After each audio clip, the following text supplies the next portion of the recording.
Et pour aborder les enjeux de ces assises, on retrouve en direct à Agadir Drissa Issaoui, analyste économique. Drissa Issaoui, bonjour. Bonjour. Donc Drissa Issaoui, dans un message adressé aux participants à ces assises, le roi Mohamed VI a appelé les participants à approfondir la réflexion d'ores et déjà engagée sur ce dossier. Quels seront donc les axes sur lesquels devront se pencher les participants à cette rencontre pour implémenter justement une gestion territoriale efficiente?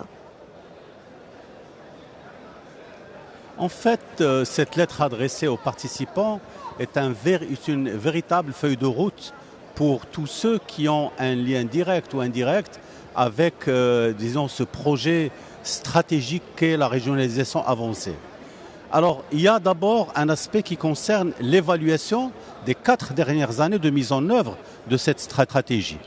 Et une évaluation très positive dans la mesure où ces 4 premières années ont été consacrées à la mise en place d'outils et de lois et aussi de mécanismes qui permettent aux régions d'exprimer pleinement leur potentialité, mais surtout faire émerger une élite locale et une élite régionale de manière institutionnelle. Il y a aussi un certain nombre de choses qui reviennent sur ce discours royal, sur cette lettre royale. C'est tout ce qui touche, bien entendu, à la mise en place de tous ces outils-là pour permettre à la région d'exercer effectivement toutes les prérogatives qui lui sont dévolues par justement la loi fondamentale sur la régionalisation et surtout la Constitution de 2011. Il y a également cet appel à un travail collectif, à un partenariat.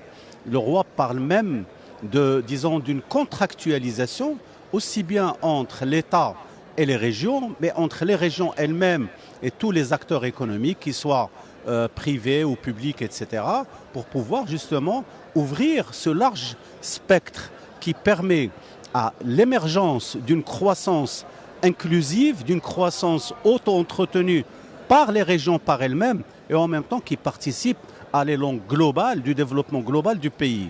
Donc, nous sommes là, il y a également un certain nombre d'aspects qui ont été abordés, celui des ressources humaines, celui de la formation des ressources humaines, celui du financement, parce que le roi a dit que l'effort de l'État n'est pas suffisant. Il faudrait que le privé aussi puisse être arrimé à une nouvelle dynamique créée au niveau des régions.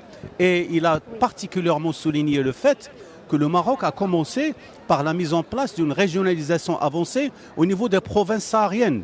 Et elle est adossée à un plan de développement économique et social intégré qui permet à ces régions de véritablement lancer toutes les dynamiques à partir du territoire. Drissa Issaoui, vous venez de le préciser, la régionalisation avancée, c'est donc un chantier d'envergure qui revêt une véritable dimension stratégique. Merci pour toutes ces informations. Je rappelle que vous étiez avec nous en direct d'Agadir.